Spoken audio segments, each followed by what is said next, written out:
Voice आ रही है सभी लोगों को? बोर्ड विजुअल है? Yes, good evening all of you. आज से हम लोगों का 12th का लेक्चर स्टार्ट हो रहा है, ठीक है ना। लास्ट ईयर भी हम लोग 12th जो है ना मैट्रिसेस से ही स्टार्ट किए थे, और काफी इंपॉर्टेंट होगा आपका अलजेब्रा का जो है ना one of the most important chapter है मैट्रिसेस एंड डिटरमिनेंट्स, ठीक है आदित्य। और हम लोग बहुत सिलेबस जो ना ऑन टाइम कंप्लीट करेंगे, क्योंकि अप्रैल में लास्ट ईयर जो है ना हम लोग अप्रैल में नहीं स्टार्ट कर पाए थे लॉकडाउन के कारण से। इस बार हम लोग बहुत अर्ली स्टार्ट किया है, चाहे ऑनलाइन हो या ऑफलाइन। जो भी मान लो रिपीटेशंस होता है तो वो काफी बेनिफिशियल है हम लोगों के लिए। तो मान लो मैट्रिसेस जो है ना ऑफलाइन में अगर रिपीट भी होता है, ये कह नहीं सकते, हो भी सकता है नहीं भी हो सकता है, डिपेंड करता है कि लॉकडाउन कितना खींचता है। तो आई थिंक जो भी हम लोग का जो ना ऑफलाइन में है एज इट इज डिट्टो हम लोग चलेगा। जो आप लोग का डीपीपी दे रहे थे, असाइनमेंट मिल रहा था, एज इट इज चलेगा। पैकेज तो आपको मिल चुका है। हाँ, जहां तक डॉट की बात है, ऑनलाइन में आपको दो इंपॉर्टेंट आपको सेक्शन दिया गया है। चैट सेक्शन है जो कि डॉट के लिए, और दूसरा हैंड रेज के लिए है।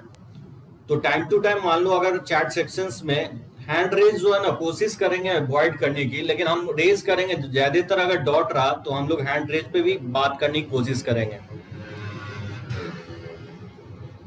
ठीक है ना। हाँ आदित्य, पैकेज जो है ना जिसको नहीं मिला वो आप जा करके इंस्टीट्यूट में पैकेज ले सकते हो। इंस्टीट्यूट्स ओपन है, ठीक है। तो मैट्रिसेस में जो भी आपको डॉट होता है तो चैट सेक्शंस में आकर के हमसे आप कम्युनिकेट करोगे। अगर ज्यादा डॉट रहता है तो ही आप हैंड रेज करोगे, ठीक है ना आयुष। तो मैट्रिसेस में देखो, सबसे पहले हम लोग देखेंगे मैट्रिसेस हम लोग कहाँ यूज करते हैं रियल लाइफ में, ये जानना जरूरी है मैट्रिसेस पढ़ने से पहले। मैट्रिसेस जो है ना जनरली इक्वेशन सॉल्विंग में यूज होता है। जैसे आप लोग पढ़े हो लोअर क्लासेस में 9th-10th में कि 2 इक्वेशन और 2 वेरिएबल को अगर सॉल्व करना रहे तो हम लोग बहुत सारे मेथड लर्न किए हैं लोअर क्लासेस में। Elimination method, substitution method, cross multiplication method, ऐसे बहुत सारे मेथड लर्न किए हैं। लेकिन जब आप हायर क्लास में जाओगे तो एक ही मेथड है जो इक्वेशन सॉल्विंग में यूज होता है, और वो मेथड है मैट्रिसेस एंड डिटरमिनेंट्स, ठीक है।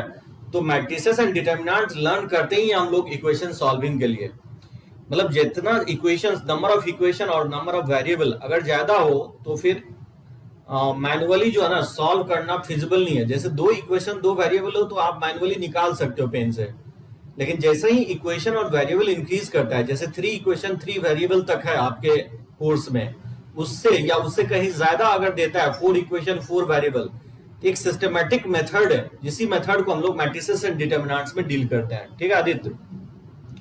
तो चलो हम लोग स्टार्ट करते हैं मैट्रिसेस से। मैट्रिसेस का देखते हैं डेफिनेशन सबसे पहले। और हाँ, जहां तक है आपको नोट नहीं करना है, बोर्ड पे जो भी हम लिख रहे हैं सिर्फ सुनना है। कोशिश करो लाइव में मैक्सिमम जुड़ने की। बहुत लोग तो वैसे तो जो ऑफलाइन है वो रिकॉर्डेड भी आपको अवेलेबल होगा, लेकिन एक सिस्टमेटिक अगर आपको लर्निंग करना है तो कोशिश करो ऑनलाइन जुड़ने की और उसको कंप्लीट करो। क्योंकि मैं लास्ट ईयर देखा हूं क्या करता था लोग कि वीडियो देखता था, वो 10 वीडियो एक ही दिन में देखता था, तो उससे कोई ज्यादा बेनिफिशियल्स नहीं होगा, आपको बेनिफिट नहीं मिलने वाला है। बेनिफिट तभी आपको मिलेगा जैसे आज मैं लेक्चर्स लिया, वो डीपीपी मैं आपको देता हूं, उस डीपीपी को आज ही के आज आप खत्म करते हो। क्योंकि नंबर ऑफ लेक्चर्स ऐसा नहीं है कि 2 या 4 5 लेंगे, और 10 लेक्चर एक ही दिन में अगर लर्न करोगे तो फिर एक दिन में 12th ही खत्म किया जा सकता है। तो सोच सकते हो कितना आप लर्न करोगे, वीडियो की तरह नहीं देखना है।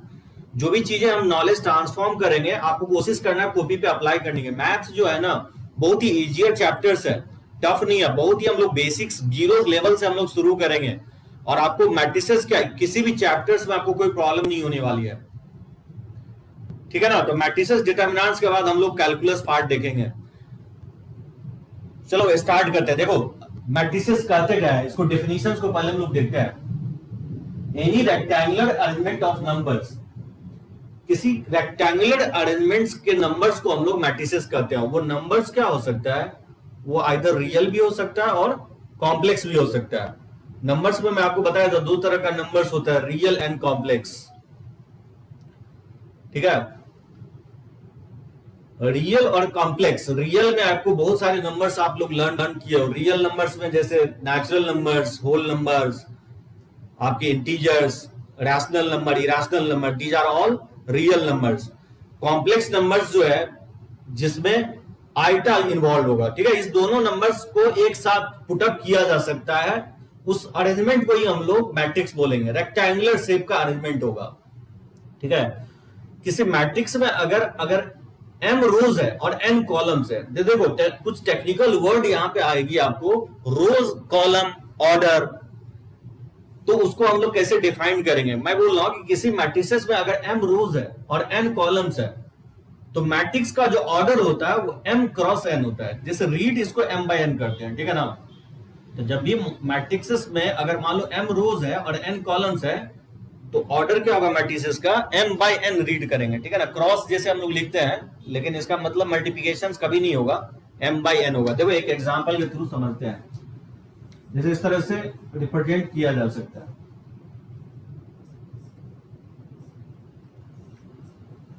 ठीक है ना। इसी को रेक्टेंगुलर शेप में रहेगा आपको।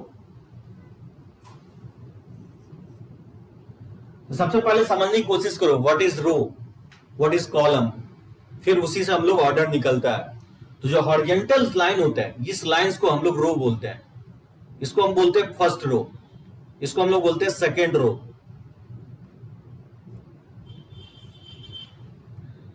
जेई और मेंस में काफी वेटेज है आदित्य। मेंस में तो लगभग एक या दो क्वेश्चंस रहता ही रहता है, एडवांस में भी रहता है, और बोर्ड के लिए तो इंपॉर्टेंट है ही, तो स्किप नहीं कर सकते इस चैप्टर्स को, काफी इंपॉर्टेंट होगा। तो देखो इस 2 3 0 3 4 6, और जनरली हम लोग डिटर्मिनेंट्स को इस शेप से लिखते हैं, ठीक है ना। ये नोटेशन, वैसे मॉडुलस का भी ये नोटेशन है, लेकिन हम लोग मैट्रिसेस को इस तरह से डिनोट करेंगे, एक डब्बे के फॉर्म में, ठीक है। इसी डब्बे को फॉर्म को हम लोग बोलते हैं मैट्रिसेस। अब इसका जो ना एंड यूज आपको तभी समझ में आएगा जब आप मैट्रिसेस लर्न कर पाओगे।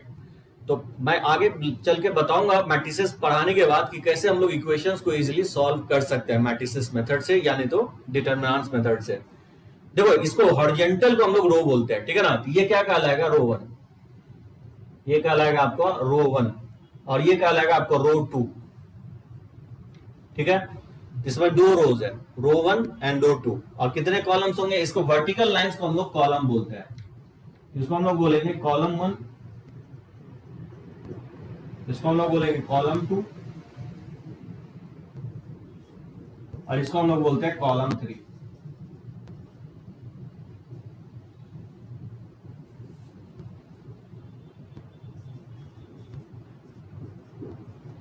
ठीक है ना, कॉलम 1, कॉलम 2, कॉलम 3। इसमें कितने रोज हैं, कितने कॉलम्स है इसमें। हाँ, मैथ में कुछ भी स्किप नहीं करना है। मैथ अगर लर्न कर लिए तो बहुत कुछ हद तक जो है ना आपका बहुत इजी हो जाएगा अदर चैप्टर्स भी। सो 2 रोज एंड 3 कॉलम्स। तो ऑर्डर क्या होगा इसका, बता सकते हो इसका ऑर्डर क्या होगा?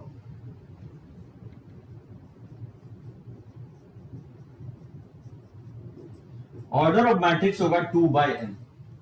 अच्छा, मल्टीप्लाई नहीं करना है, 2 into 6 नहीं लिखना है। मल्टीप्लाई कर दिए तो मतलब वो नंबर ऑफ एलिमेंट को डिनोट करता है। तो मैट्रिसेस में कितने एलिमेंट होंगे, अगर इसको मल्टीप्लाई कर देते हैं ऑर्डर को तो 6 हो जाएगा। सो 2/n लिखना है। रीड कैसे करोगे, 2/n, क्रॉस लिखेंगे लेकिन रीड करेंगे 2/n से। एक चीज ध्यान रखना है, पहले रो लिखना है उसके बाद कॉलम, ये फिक्स होगा कन्वेंशन। कॉलम पहले नहीं लिखना है, पहले रो ही लिखना है, उसके बाद आपको पहले रो लिखना है उसके बाद कॉलम। तो जब भी आपको इस तरह से लिखा मिलेगा तो मतलब इसमें 2 रोज है और 3 कॉलम्स है, 2 रोज 3 कॉलम्स। ठीक है, क्लियर है इसमें रोज एंड कॉलम। जैसे मान लो इस टाइप का मैट्रिसेस लो, 2 4 6 8 3 9 0 -5। बता सकता है इसमें कितने रोज और कितने कॉलम्स है दिव्यांश, निहाल, और इसका ऑर्डर क्या होगा? 2 3 4 9 6 0 8 -5, 4 rows and 2 columns. Good, very good, सभी लोग सही है। ये रो को जो ना आर से डिनोट करते हैं। ये रो 1 होगा, ये आपको रो 2 होगा, ये आपका रो 3 होगा, ये आपका रो 4 होगा, और ये जो कहलाएगा आपका कॉलम 1, सी से स्टैंड फॉर कॉलम, ठीक है ना, और ये कॉलम 2। तो आप बोल सकते हैं इसमें 2 रोज है, सो नंबर ऑफ रोज जो है, नंबर ऑफ रोज 4 है, सॉरी नंबर ऑफ रोज 4 है, और नंबर ऑफ कॉलम जो है, सो नंबर ऑफ कॉलम 2 है। तो इसका ऑर्डर क्या होगा, सो ऑर्डर ऑफ मैट्रिक्स जो होगा वो हो जाएगा 4x2, ठीक है, ऑर्डर हो जाएगा 4/2, क्रॉस नहीं बोलेंगे, 4/2 बोलेंगे। सो ध्यान रखना है, रोज को पहले लिखना है, कॉलम को बाद में लिखना है। तो आपको 2-3 बातें समझ में आ रही होगी, what is rows, what is column, और ऑर्डर कैसे डिफाइन करते हैं। इसी मल्टीप्लाई कर दोगे 4 को 2 से तो 8, इसमें टोटल 8 एलिमेंट्स होंगे, ठीक है। इसको एलिमेंट्स कहा जाता है, मैट्रिसेस के अंदर जो भी लिखते हैं दैट इज कॉल्ड एलिमेंट्स। जैसे मान लो कोई भी अगर मैट्रिसेस शॉर्टकट में ऐसे भी लिखा जाता है, जैसे मान लो इस तरह से लिख दे aij 2/4, इसको भी हम लोग शॉर्ट फॉर्म में लिखा जाता है aij 2/4। बाहर जो भी हम लिखेंगे इसका मतलब ये होगा कि इस मैट्रिसेस में 2 रोज है और 4 कॉलम्स है। और aij क्या है, aij बेसिकली एलिमेंट है, aij is the element of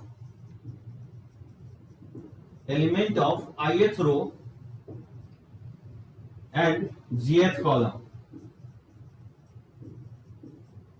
ठीक है ना।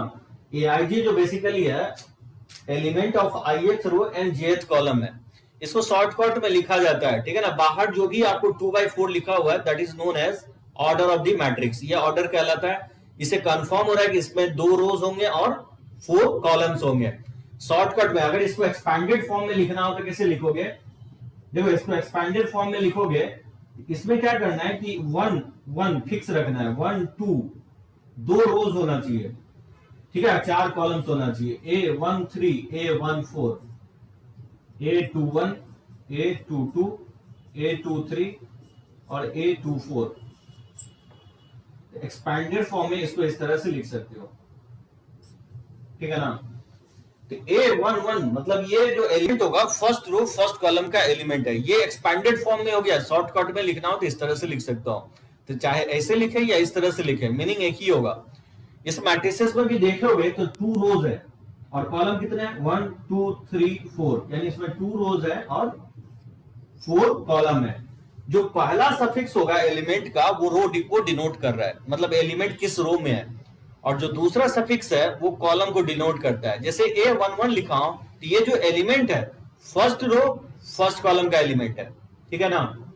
A12 जो लिखा हूं, A12 किस रो किस कॉलम का एलिमेंट है, ये कैसे बता सकते हो, ये फर्स्ट रो सेकंड कॉलम का एलिमेंट है, बात समझे। इसलिए मैं A12 लिखा हूं। पहले याद रखना है श्रेयांश, रो को पहले डिफाइन कर रहे हैं। A13 का मतलब क्या होगा, first row and third column. तो A13 is the element of first row and third column. जैसे A14 अगर बोले तो ये फर्स्ट रो फोर्थ कॉलम है, ठीक है ना। और A21 क्या होगा, A21 जो होगा कौन बताएगा मुझे, A21 एलिमेंट किस रो किस कॉलम का एलिमेंट है, सुमित, हिमांशु। नहीं, सिर्फ रो करने से डिफाइन नहीं होगा, कॉलम भी बोलना पड़ेगा। एकदम श्रेयांश सही है, good, very good good good good, सही है, सभी लोग सही है, अनु सही है, आदित्य। हाँ, A21 जो होगा सेकंड रो फर्स्ट कॉलम का एलिमेंट है, A22 जो होगा सेकंड रो सेकंड कॉलम का एलिमेंट होगा, A23 जो होगा basically second row third column का एलिमेंट है, जबकि A24 जो होगा सेकंड रो फोर्थ कॉलम का एलिमेंट होगा, ठीक है ना। तो चलो मैं जनरलाइज कर देता हूं इसको, यहां तक अगर किसी को डाउट हो तो पॉइंट आउट कर सकते हो।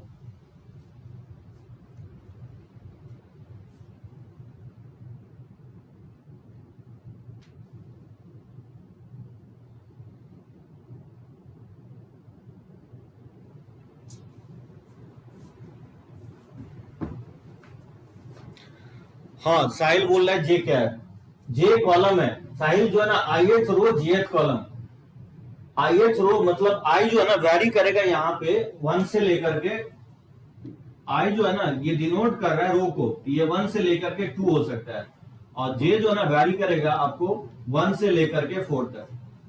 आई अगर 1 लेते हो तो फर्स्ट रो का एलिमेंट आएगा, और जे अगर 1 लेते हो तो कॉलम 1 का एलिमेंट आएगा। आई अगर 1 लेते हो तो फर्स्ट रो का एलिमेंट आएगा, और जे अगर 2 लेते हो तो सेकंड कॉलम का एलिमेंट आएगा। यानी आई अगर को फिक्स रखते हो तो जे अगर 1 2 3 4 लोगे तो first column, second column, third column, fourth column का एलिमेंट आएगा। तो यहाँ आई जो डिनोट कर रहा है रो, ith रो को डिनोट कर रहा है, और जो जे डिनोट कर रहा है वो jth कॉलम को डिनोट कर रहा है। ये हमेशा वैरी करेगा, इसमें डिपेंड करता है कि कितने रोज हैं, क्योंकि इसमें 2 रोज हैं तो स्टार्ट 1 से होगा और एंड अप 2 से हो जाएगा आई का वैल्यू। ठीक है साहिल। और जे जो है ना ये कॉलम को डिनोट कर रहा है, तो जे कॉलम को अगर डिनोट कर रहा है तो ये कॉलम जो है ना, कॉलम कितने हैं, 4 कॉलम्स है, तो आई जे का वैल्यू 1 से स्टार्ट होगा और 4 पे एंड हो जाएगा, क्योंकि 4 कॉलम है। मैं एक एग्जांपल लेता हूं, मुझे लगता है उससे ज्यादा अच्छे से समझ में आएगा। ठीक है साहिल।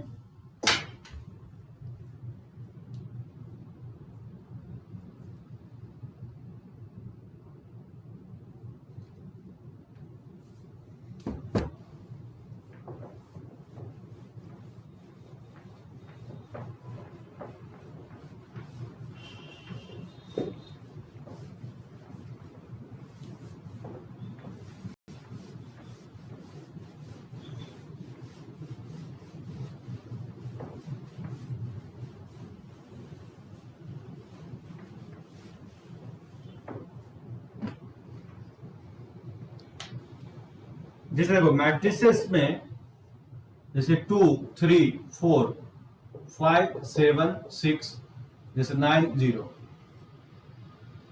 ठीक है ना, ये मैट्रिसेस लिया हो। ऐसे इसमें बताओ, मैं अगर मैं बोलना चाहूं कि ए 1 2 कौन सा एलिमेंट होगा, इसमें मैं डिफाइन करने के लिए बोलूं, एक मैं मैट्रिसेस लिया। मैट्रिसेस को जनरली कैपिटल लेटर से डिनोट किया जाता है, ठीक है, A B C, capital A B C या डेल्टा से, और इसके लेटर्स को, इसके एलिमेंट्स को स्मॉल लेटर से डिनोट करते हैं। Good, very good. मैक्सिमम लोग बोल रहा है 3 होगा, एकदम सही है, पकड़ रहे हो। A12 का मतलब होगा फर्स्ट रो और सेकंड कॉलम, तो फर्स्ट रो ये होगा और सेकंड कॉलम ये होगा, तो ये एलिमेंट जो है मैप हो रहा है 3। जो 3 डिनोट कर रहा है वो फर्स्ट रो सेकंड कॉलम के एलिमेंट को डिनोट कर रहा है।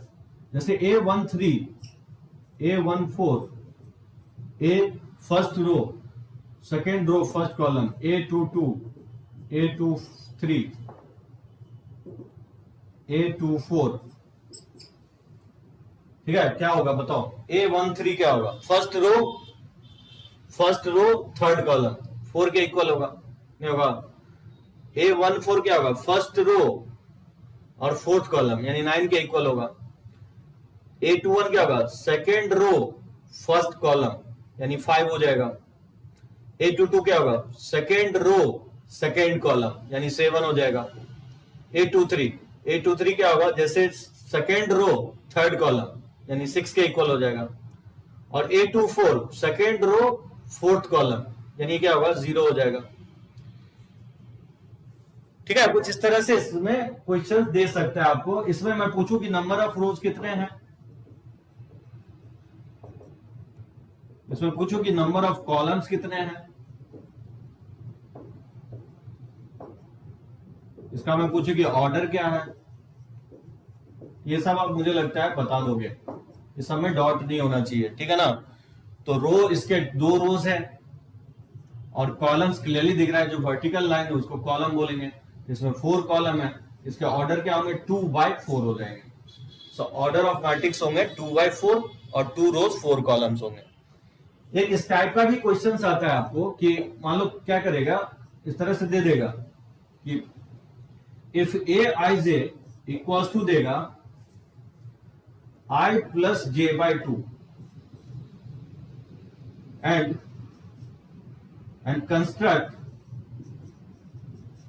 construct 2 cross 3 matrix.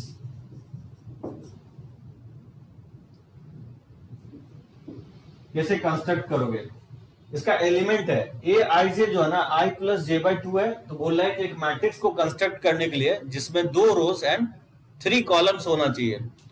देखो साहिल, यहां आपको समझ में आएगा कि कैसे हम लोग कंस्ट्रक्ट करेंगे। कंस्ट्रक्शन जो है, कंस्ट्रक्शन ऑफ मैट्रिसेस कैसे हम लोग फाइंड आउट करते हैं, कुछ हद तक जो है ना आपको सीक्वेंस सीरीज से मैच करता है। ये जनरल टर्म बोल सकते हो आपको। तो अगर 2x3 मैट्रिसेस निकालना है तो कैसे फाइंड आउट करोगे? वो मैट्रिसेस क्या होगा 2x3 का? 2 रोज होना चाहिए, A11, A12, A13 और ये जगह A21, A22 और A23। बात समझे?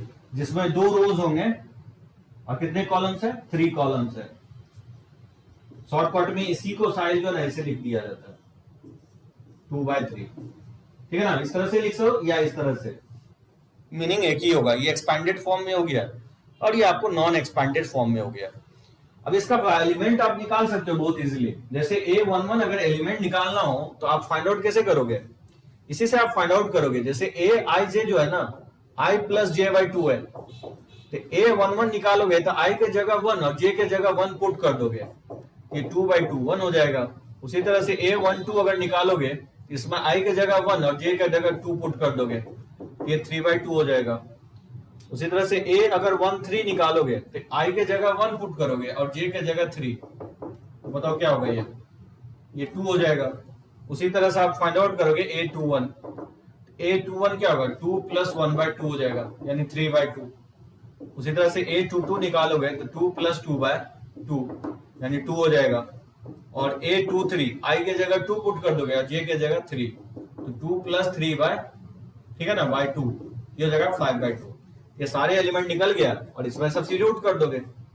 इसमें जब आप पुट करोगे तो ये हो जाएगा 1 3/2 2, ठीक है ना, 3/2 2 5/2।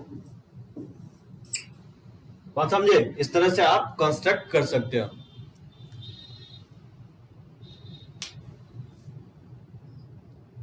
टू टू टू थ्री, ठीक है, कर लोगे कंस्ट्रक्ट। सो एक रिलेशन दिया रहेगा और इस तरह से कंस्ट्रक्शंस निकालना रहेगा। साइल अब आप पॉइंट आउट कर सकते हो अगर कहीं डॉट है तो।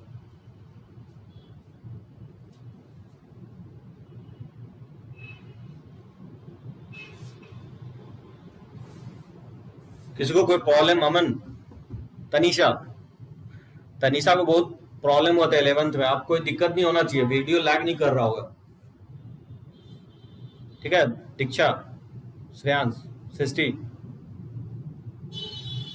बढ़े आगे। समझ में आया यहां तक?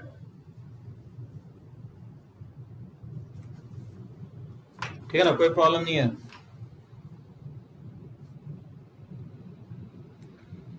आदित्य कोई प्रॉब्लम नहीं है जो है ना, कैलकुलस पोर्शंस करवाइए या नॉन कैलकुलस पोर्शंस, टाइम तो कहीं ना कहीं पढ़ाना ही है ना। कैलकुलस पोर्शन इसलिए हम नहीं करवा रहे हैं क्योंकि बहुत लोगों का जो है ना ट्रिगो नहीं पढ़ा हुआ या कोई और चैप्टर नहीं पढ़ा हुआ है तो कोई प्रॉब्लम आता है। इसमें जो है ना कोई प्रॉब्लम नहीं आएगा। 11th का पोर्शन अगर कोई नहीं भी किया है तो प्रॉब्लम नहीं आने वाला।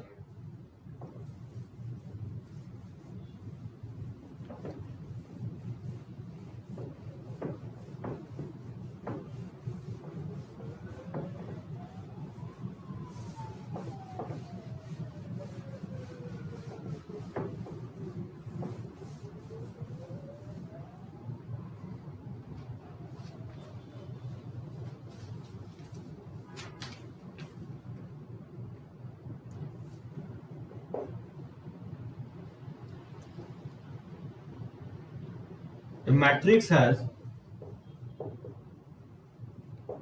12 elements.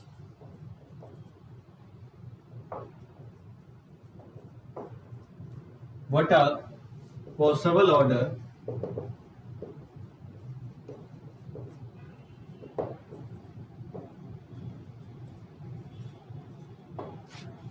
बोला है किसी मैट्रिक्स में 12 एलिमेंट है तो इसका ऑर्डर क्या क्या हो सकता है?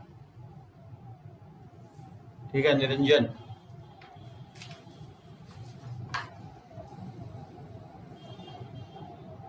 दिव्यांश 1 बाय एकदम सही है। दिव्यांश का सही है। हनु, हाँ हनु 1 ऑफ द केस होगा 4/3 3/4, लेकिन सही बोले कि टोटल जो ऑर्डर हो गए वो हो सकता है 1 रोज 12 कॉलम हो सकता है, या 12 कॉलम 1 रोज हो सकता है, या 2 रोज 6 कॉलम हो सकते हैं, या 6 रोज 2 कॉलम हो सकता है, ठीक है, या 3 रोज 4 कॉलम हो सकते हैं, या 4 कॉलम 3 रोज हो सकते हैं।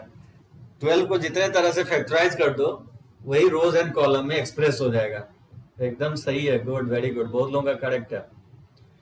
तो ये सब ऑर्डर हो सकते हैं 1/12, 12/1, 2/6, 6/2, 3/4, 4/3। ठीक है।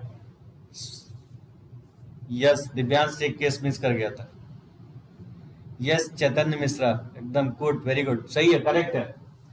अब देखो मैं जनरलाइज कर रहा हूं, एक क्वेश्चन मैं और ले रहा हूं और फिर मैं मैट्रिक्स को जनरलाइज करके लिख रहा हूं। जैसे मैं बोल रहा हूं कि construct A 2x2 matrix A equal to Aij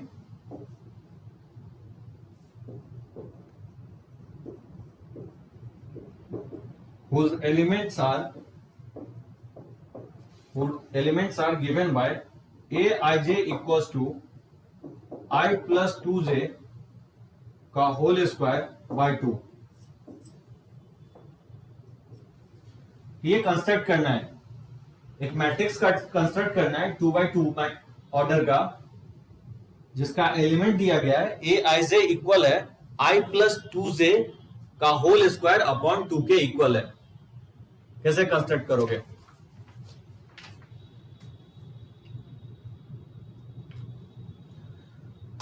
और बहुत ही पीसफुली हम लोग चलेंगे, जो ना सिलेबस का टेंशन नहीं लेना है। सिलेबस हम लोग ऑन टाइम खत्म करेंगे, चाहे लॉकडाउन रहे या लॉकडाउन खुले। इस बार आपको ऑनलाइन में भी वीडियो क्वालिटी एज जो भी जितना भी अच्छा हो हम देंगे। लास्ट ईयर का जो ना एक्सपीरियंस इस साल बहुत काम आने वाला है। 300 वीडियो हम लोग शूट किए हैं लास्ट ईयर। मैथ में हम इंटरेस्ट आपको डेवलप कर देंगे, ठीक है ना। दिव्यांश बोल रहा है कि 9/2 25/2 8 18 होगा। देखते हैं क्या वही आता है। सबसे पहले अगर इसको लिखना एक्सपेंडेड फॉर्म में, ये लिखने आना चाहिए ए आई जे में कितने रोज कितने कॉलम है, 2 रोज 2 कॉलम है। इसको अगर एक्सपेंडेड फॉर्म में लिखना चाहते हो तो कैसे लिखोगे? A11 A12 A21 A22, ये होगा। 2 रोज होंगे और 2 कॉलम्स होंगे, ठीक है ना। और टारगेट ये है कि A11 मुझे फाइंड आउट करना है। आप देखो कैसे हम फाइंड आउट करेंगे। जैसे ए आई जे का वैल्यू है आई प्लस 2j का होल स्क्वायर बाय 2, तो क्या करेंगे? आई के जगह 1 और जे के जगह 1 पुट करोगे तो 1 प्लस 2 का होल स्क्वायर बाय 2 हो जाएगा। ये 9/2 हो जाएगा। उसी तरह से अगर A12 फाइंड आउट करते हो तो आई के जगह 1 पुट करेंगे और जे के जगह 2, तो 2 2 जा क्या हो जाएगा? 4 हो जाएगा का होल स्क्वायर अपॉन 2 हो जाएगा। ये 5 का होल स्क्वायर 25/2 हो जाएगा, ठीक है ना। उसी तरह से अगर आप फाइंड आउट करोगे A21 तो आई के जगह 2 पुट करेंगे और जे के जगह 1 पुट करोगे तो ये फिर 2 ही होगा। बात समझे? क्योंकि जे के जगह अगर 1 पुट करते हो तो 2 1 जा 2 ही होगा, तो 2 प्लस 2 4 हो जाएगा। 4 का स्क्वायर 16/2 यानी 8 हो जाएगा। और A22 अगर फाइंड आउट करोगे तो आई के जगह अगर हम 2 पुट करते हैं, जे के जगह 2, तो 4 का होल स्क्वायर बाय 2 हो जाएगा, तो 6 यानी 36/2, ये 18 हो जाएगा। और इसमें आपको सब्स्टिट्यूट कर देना है इस एलिमेंट को। A11 यानी 9/2 आएगा। A12 हम फाइंड आउट कर चुके हैं 25/2, फिर 8 है 18 है। ये कंस्ट्रक्ट हो जाएगा। मुझे लगता है कि आपको कंस्ट्रक्शन में प्रॉब्लम नहीं आना चाहिए। एक रिलेशन देगा आपको AIJ में या 5/2 में बोलेगा कि एक मैट्रिक्स को कंस्ट्रक्ट करो, ठीक है ना। समझे यहां तक?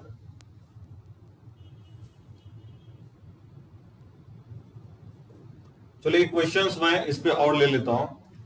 इसी टाइप का क्वेश्चंस आपको काफी दिया हुआ है। जैसे बोलेगा कि construct 2/3 matrix A equal to Aij whose elements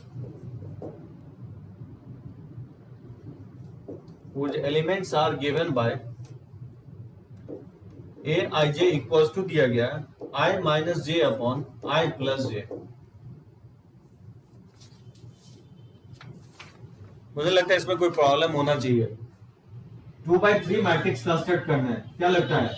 2/3 matrix अगर कंस्ट्रक्ट करना है जिसमें 2 रोज और 3 कॉलम होना चाहिए, ये लिखने आना चाहिए आपको। 2 रोज और 3 कॉलम्स में कैसे एक्सप्रेस करोगे मन? जिसमें 2 रोज हो और 3 कॉलम्स हो, इसको अगर एक्सपांडेड फॉर्म में लिखोगे तो क्या आएगा, A11, A12, A13, 3 एलिमेंट लिखना है क्योंकि 3 कॉलम है। 1 को फिक्स रखना है, जिस रो में लिख रहे हो ना एलिमेंट को, उसमें 1 को फिक्स रखना है, और फिर जो सेकंड सफिक्स है उसको वैरी करवाना है, first column, second column, third column. उसी तरह से ये हो जाएगा A21, A22 और A23। ये मैट्रिक्स होगा जिसमें 2 रोज होंगे और 3 कॉलम्स है, ठीक है ना। और फिर ये एलिमेंट आप सब्स्टिट्यूट कर दोगे, 1 1 इसमें पुट करोगे तो क्या होगा, 1 1 पुट करोगे तो ये 0 हो जाएगा। 1 प्लस 1 माइनस 2 बाय 1 प्लस 2 हो जाएगा सेकंड एलिमेंट। ये 1 माइनस 3 बाय 1 प्लस 3 हो जाएगा थर्ड एलिमेंट। ये 2 माइनस 1 बाय 2 प्लस 1 हो जाएगा। 2 माइनस 2 बाय 2 प्लस 2 हो जाएगा, और फिर 2 माइनस 3 बाय 2 प्लस 3 हो जाएगा। इसी को अगर सिंप्लीफाई करके लिखोगे तो 0 माइनस 1 बाय 3 माइनस 2 बाय 4, यानी माइनस 1 बाय 2 लिख सकते हैं, और ये 1 बाय 3 हो जाएगा, ये 0 हो जाएगा, और ये माइनस 1 बाय 5 हो जाएगा। सही है ना। इसमें 2 रोज होंगे और 3 कॉलम्स होंगे। 0 minus 1 by 3 minus half 1 by 3 0 minus 1 by 5, एकदम सही है। तो चलो कंस्ट्रक्शन से रिलेटेड देखोगे इसी टाइप का क्वेश्चंस आता है, तो हम लोग आगे थ्योरी को आगे बढ़ाते हैं। तो एक्सरसाइज 1 में जो एनसीईआरटी बुक में आपको देखोगे इसी टाइप के क्वेश्चंस आपको दिखेंगे।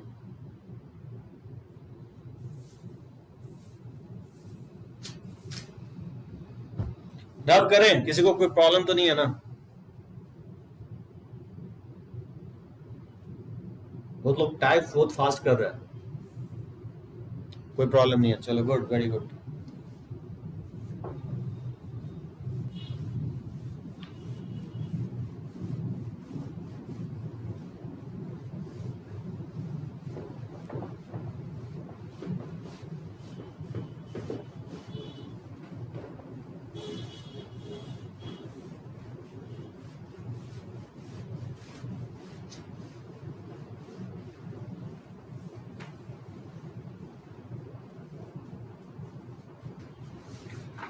देखो कुछ और टेक्निकल वर्ड है। अच्छा लैपटॉप से कर रहा थे, चलो ओके, कोई प्रॉब्लम नहीं। देखो डिफिनीशंस को आप समझने की कोशिश करो। शॉर्टकट में जो ना मैट्रिक्स को हम लोग इस तरह से लिखेंगे m by n। इसी को जब एक्सपैंड करके लिखोगे, इसमें m रोज है और n कॉलम्स है, इसको किस तरह से लिखेंगे, A11, A12, A13 से लेकर के A1n हो जाएगा। उसी तरह से A21, A22, A23 से लेकर के A2n, A31, A32, A33 से लेकर के A3n। इस तरह से लिखते जाओगे तो ये हो जाएगा AM1, AM2, AM3 से लेकर के AMN हो जाएगा। इसी में m रोज है और n कॉलम्स है, ठीक है ना। ये एक्सपैंडेड फॉर्म हो गया। नॉन एक्सपैंडेड में मैट्रिसेस को हम लोग इस तरह से लिख सकते हैं।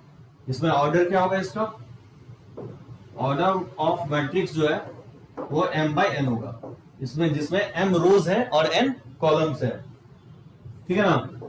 अच्छा डायगोनल्स जो है ना, इसको डायगोनल्स कहा जाता है। The elements A11, A22, A33 are called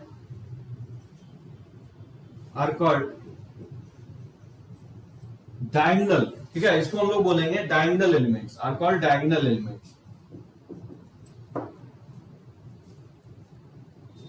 इसको समझने की कोशिश करो, डायगोनल एलिमेंट्स किसको कहा जाएगा, क्योंकि ये जानना जरूरी है।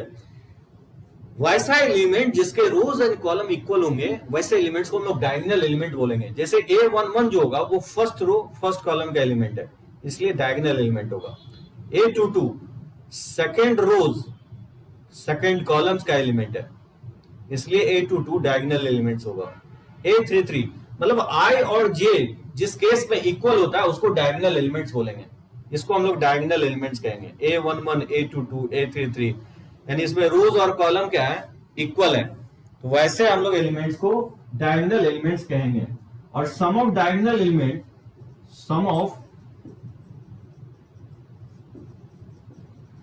सम of diagonal elements is called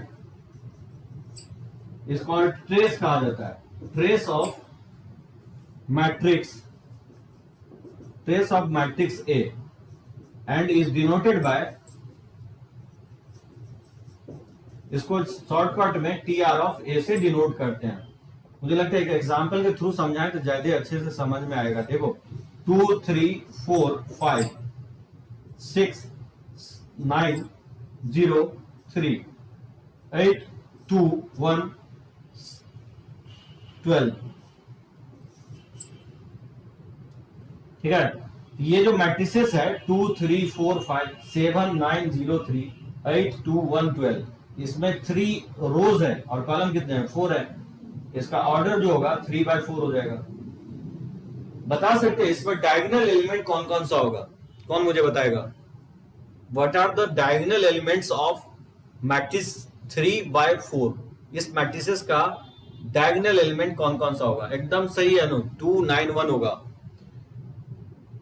तो यहां पे आप क्लियरली बोल सकते हो कि 2 9 and 1 are diagonal element of matrix है. अगर मैं पूछूं कि ट्रेस इसका क्या होगा, इसका ट्रेस अगर फाइंड आउट करना है तो सम ऑफ डायगोनल एलिमेंट को ही हम लोग ट्रेस बोलते हैं. ठीक है ना? इसी को ऐड कर दोगे ये ट्रेस कहलाएगा. 2 + 9 + 1. ठीक है, ट्रेस ऑफ मैट्रिक्स कहलाता है. तो सम ऑफ डायगोनल एलिमेंट को हम लोग ट्रेस बोलेंगे और जनरली इसको टीआर ब्रैकेट में ए से डिनोट किया जाता है. तो कुछ बातें इसमें जो है ना, डायगोनल एलिमेंट आपको समझ में आ रहा होगा. एक चीज ध्यान रखना है, डायगोनल एलिमेंट इधर से नहीं होगा. डायगोनल एलिमेंट इधर से नहीं होगा, हमेशा लेफ्ट टू राइट ही होगा. डायगोनल एलिमेंट ही होगा.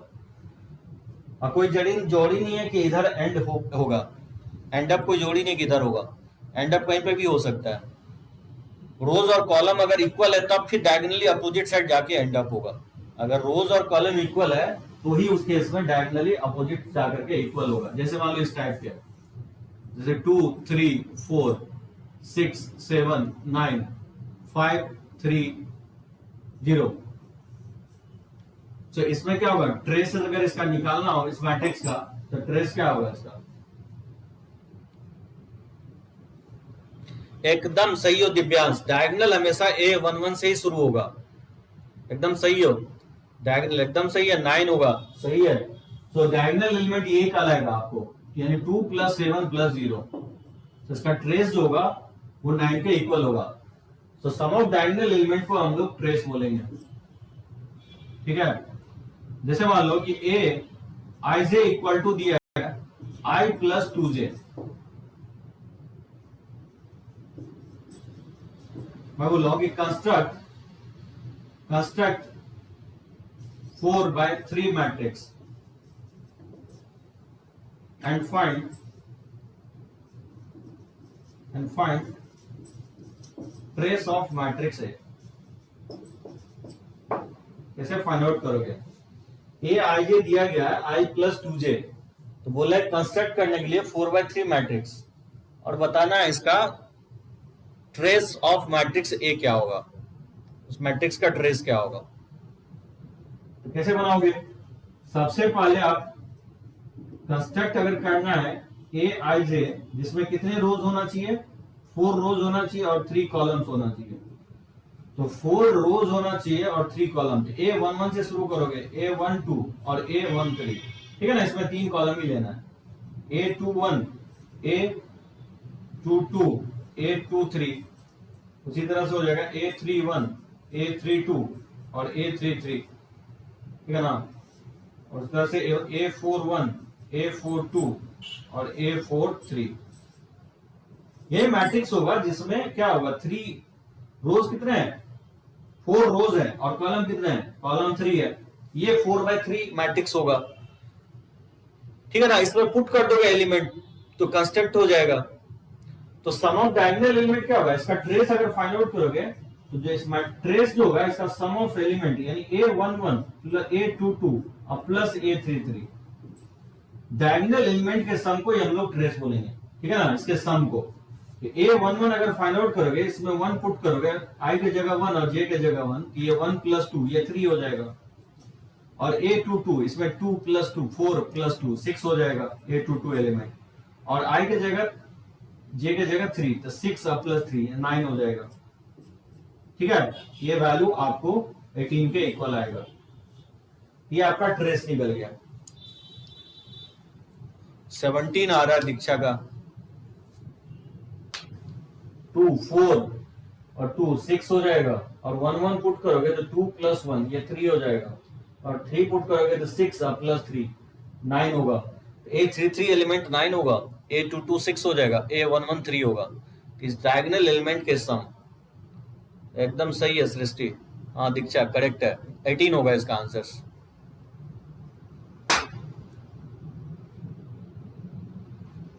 ठीक है ना, इसमें कोई प्रॉब्लम अगर हो तो पॉइंट आउट करता हूं।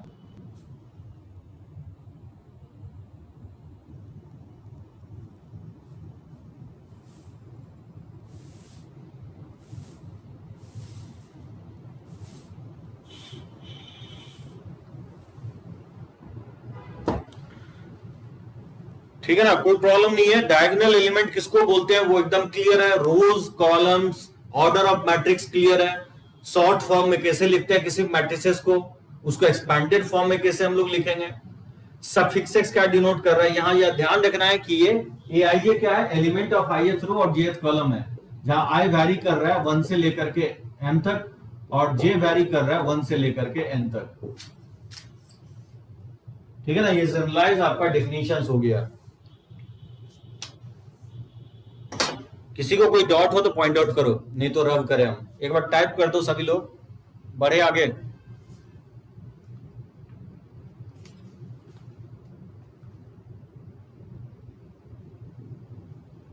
चलो ओके गुड, किसी को कोई प्रॉब्लम नहीं है।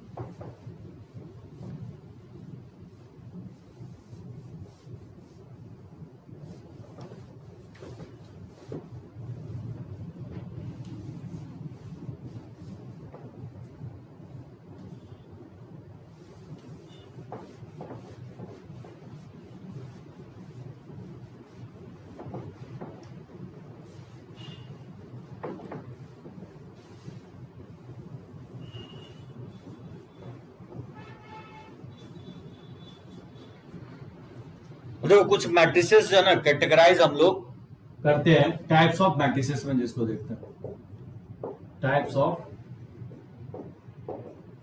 Matrices.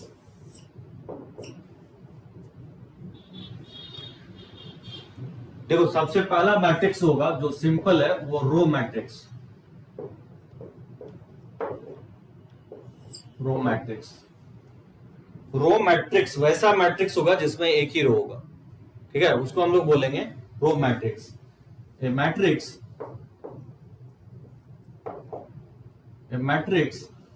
A equal to Aij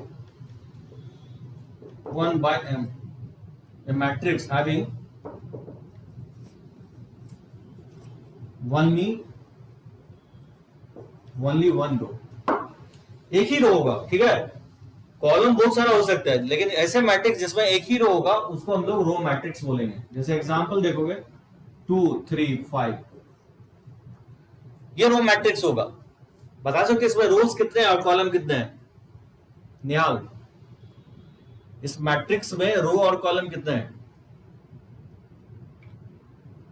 1/3। एकदम सही है दिव्यांश, निहाल करेक्ट। इसमें एक ही रो है और 3 कॉलम है, इसलिए इसको हम लोग बोलेंगे रो मैट्रिक्स।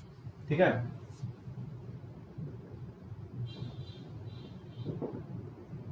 सो A11 A12 A13 से लेकर के A1,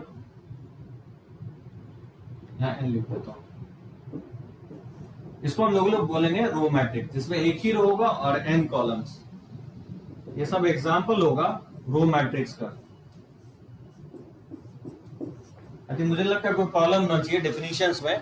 रो मैट्रिक्स वैसे मैट्रिक्स को बोलेंगे जिसमें एक ही रो होंगे और columns can be any number of size. Columns जो है ना 2 भी हो सकता है, 3 भी हो सकता है, 1 भी हो सकता है, 6 भी हो सकता है। ठीक है, इसका साइज जो होगा ये भी आपको टाइप होगा रो मैट्रिक्स का जिसमें एक रोज है और कितने कॉलम्स है, 1 2 3 4, इसका जो साइज होगा 1/4 होगा, ठीक है ना। तो ये सेट मैट्रिक्स को हम लोग रो मैट्रिक्स बोलते हैं। दूसरा देखो column matrix.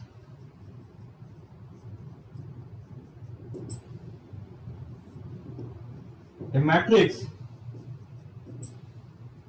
A equal to Aij m by 1 having only one column, यानी वैसे मैट्रिक्स को हम लोग कॉलम मैट्रिक्स बोलेंगे जिसमें एक ही कॉलम होगा, ठीक है ना। जैसे कि आपको इस तरह से देख सकते हो,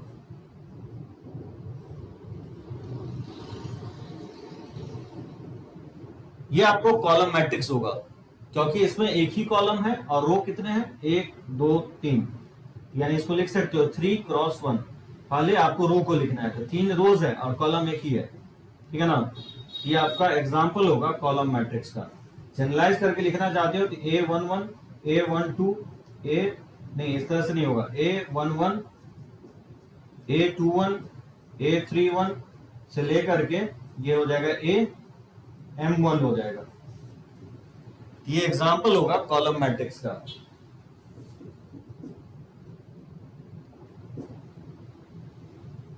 ठीक है ना, ये सब एग्जांपल कॉलम -5 0 7 9, ये सब कॉलम मैट्रिक्स होगा। इसमें रोज कितने हैं, 4 रोज हैं और 1 कॉलम्स है, तो 4/1, ठीक है ना।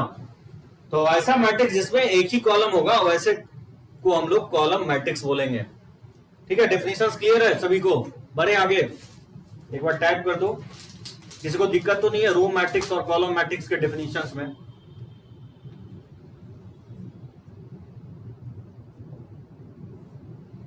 चलो कोई प्रॉब्लम नहीं है। देखो उसके बाद तीसरा मैट्रिक्स जो होगा आपको जीरो मैट्रिक्स और नल मैट्रिक्स भी इसको बोलते हैं, या वॉइड मैट्रिक्स भी कहा जाता है, ठीक है ना। नल मैट्रिक्स यानी तो जीरो मैट्रिक्स। डेफिनेशंस क्या होगा, जीरो मैट्रिक्स का डेफिनेशंस ये होगा कि अगर सारे के सारे एलिमेंट किसी मैट्रिक्स में अगर जीरो के इक्वल है तो वैसे मैट्रिक्स को हम लोग जीरो मैट्रिक्स बोलेंगे। If all the elements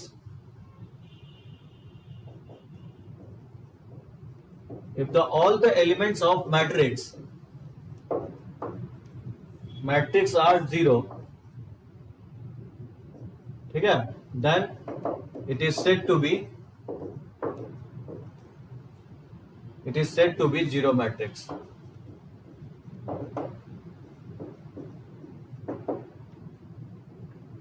and is denoted by, generally हम लोग ओ से डिनोट करते हैं इसको, नल मैट्रिक्स या जीरो मैट्रिक्स के। सारे के सारे एलिमेंट अगर जीरो है तो ऐसे मैट्रिक्स को हम लोग जीरो या नल मैट्रिक्स, जैसे इसका H है।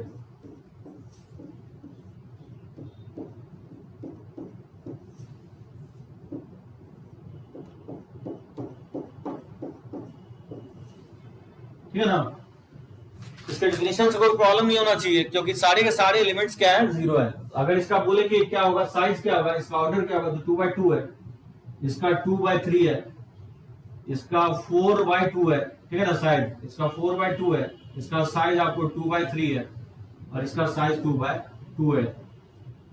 तो अगर कोई भी एलिमेंट जो है ना, अगर एक भी एलिमेंट नॉन जीरो अगर है तो फिर वो जीरो मैट्रिक्स नहीं कहलाएगा, यानी ईच एंड एवरी एलिमेंट क्या होना चाहिए, जीरो होना चाहिए। तो वैसे हम लोग मैट्रिक्स को जीरो मैट्रिक्स बोलेंगे, ठीक है। उसके बाद देखो इसके मैट्रिक्स किसको बोलेंगे, या उससे पहले हम लोग देखते हैं स्क्वायर मैट्रिक्स।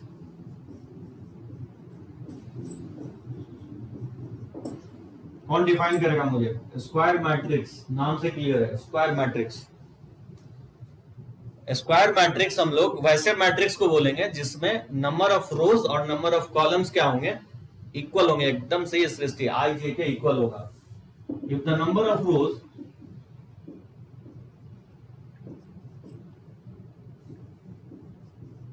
एंड कॉलम्स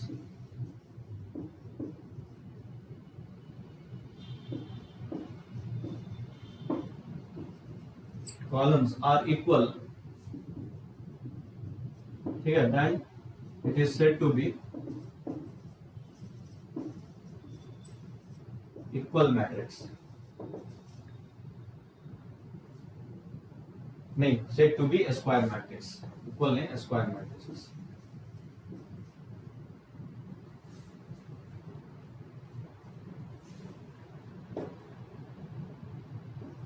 समझे सभी लोग? रोज एंड कॉलम अगर आइडेंटिकल है तो वैसे मैट्रिक्स को हम लोग नंबर ऑफ रोज यहाँ इक्वल होगा नंबर ऑफ कॉलम्स के, तो वैसे मैट्रिक्स को हम लोग स्क्वायर मैट्रिक्स बोलेंगे. जैसे ए बी सी डी, अब कोई जोड़ी नहीं कि नंबर ही लिखा हो, आपको कोई भी लेटर भी लिख सकता है, ये भी स्क्वायर मैट्रिक्स होगा. जैसे A B C P Q R M N S, ये स्क्वायर मैट्रिक्स होगा क्योंकि इसमें 2 रोज है और 2 कॉलम्स है 2 by 2. इसमें 3 रोज हैं और 3 कॉलम्स है, ठीक है ना. तो ये सब एग्जांपल होगा स्क्वायर मैट्रिक्स के. तो आगे चल के मैं बताऊंगा डिटर्मिनेंट जो है ना, वन ऑफ द सबसेट है स्क्वायर मैट्रिक्स का. डिटर्मिनेंट्स में रोज एंड कॉलम क्या होता है, ऑलवेज इक्वल होता है, जबकि मैट्रिक्स में ऐसा कोई जोड़ ही नहीं है. मैट्रिक्स में इक्वल नहीं भी हो सकता. अगर स्क्वायर मैट्रिक्स नहीं है तो रोज और कॉलम इक्वल नहीं भी हो सकता है. जैसे जीरो मैट्रिक्स में रो और कॉलम इक्वल हो भी सकता है, नहीं भी हो सकता है. Elements are zero but number of rows equal to, then it is. हाँ हिमांशु, अगर रोज और कॉलम अगर 1 के इक्वल है और एलिमेंट अगर 0 है तो आप बोल सकते हो ये नल मैट्रिक्स भी होगा, नल भी बोल सकते हो, और as well as square matrix भी बोल सकते हो हिमांशु, ठीक है ना. क्योंकि जीरो मैट्रिक्स का डेफिनेशन में ही यही दिया हो कि अगर सारे एलिमेंट अगर 0 हो तो वैसे मैट्रिक्स को हम लोग जीरो मैट्रिक्स बोलेंगे. तो क्योंकि इसमें एक ही एलिमेंट है और वो 0 ले रहे हैं तो ऑब्वियसली ये जीरो मैट्रिक्स तो होगा ही. और क्योंकि रोज एंड कॉलम इक्वल है, एक ही रो और एक ही कॉलम है, तो क्योंकि ये रिक्वायरमेंट जो है ना स्क्वायर मैट्रिक्स के भी कंडीशंस को सेटिस्फाई कर रहा है, तो फिर आप बोल सकते हो ये स्क्वायर मैट्रिक्स भी कहलाएगा. So square matrix can be null zero matrix, square matrix can be zero matrix, but zero matrix can और can not be square matrix. बात समझे? स्क्वायर मैट्रिक्स जो होगा, जो जीरो मैट्रिक्स होगा वो सबसेट होगा स्क्वायर का. क्योंकि जैसे तुम बोल रहे हो ना 1 by, जैसे इस तरह से भी तो ले सकते हो 0 0 0 0 बोल सकते हो. ये तो क्या होगा कि नल मैट्रिक्स भी हो सकता और आपको स्क्वायर मैट्रिक्स भी होगा क्योंकि रोज और कॉलम इक्वल है. तो बेसिकली जब हम स्क्वायर मैट्रिक्स को डिफाइन करते हैं तो एलिमेंट के बेसिस पे डिफाइन नहीं करते हैं, रोज और कॉलम के बेसिस पे डिफाइन करते हैं. अगर रोज और कॉलम अगर इक्वल है किसी मैट्रिक्स के तो वैसे मैट्रिक्स को हम लोग स्क्वायर मैट्रिक्स बोलेंगे. लेकिन रोज कॉलम इक्वल हो या नहीं हो, लेकिन अगर उसके सारे एलिमेंट अगर 0 है तो वैसे मैट्रिक्स को हम लोग जीरो मैट्रिक्स बोलेंगे. ठीक है हिमांशु, समझ में आया मैं क्या बोला हूं? रब करें इसको, मैं टिक ले लेता हूं और भी टाइप करो, किसी को डाउट हो तो.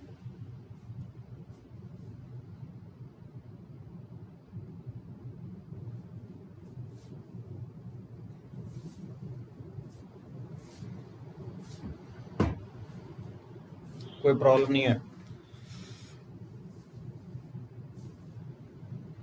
चलो हम रब करते हैं इसको. टाइप्स ऑफ मैट्रिसेस में row matrix, column matrix, zero matrix and square matrix. उसके बाद देखो 2-3 मैट्रिक्स और है.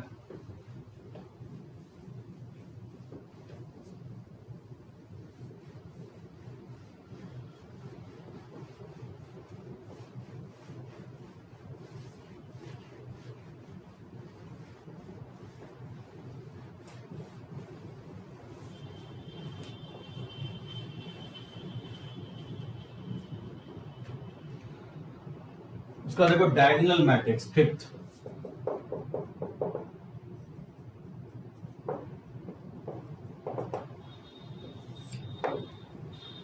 डायगोनल मैट्रिक्स इसको बोलेंगे.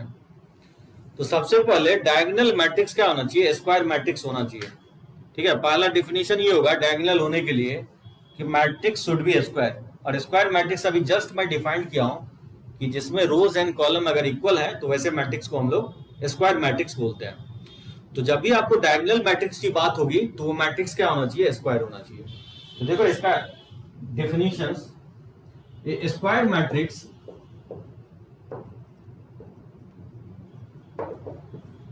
ए equal to A I J.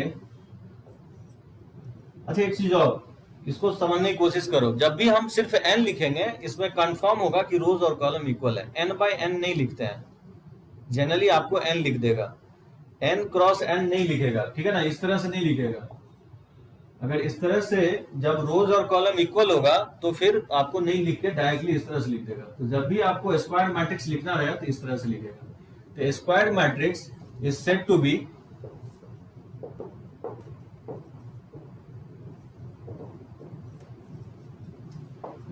B diagonal matrix,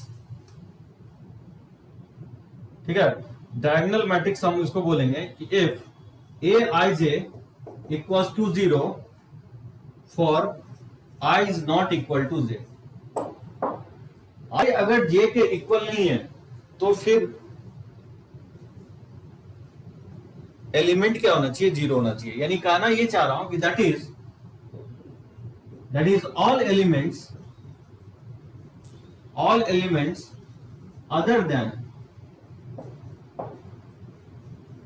other than diagonal elements,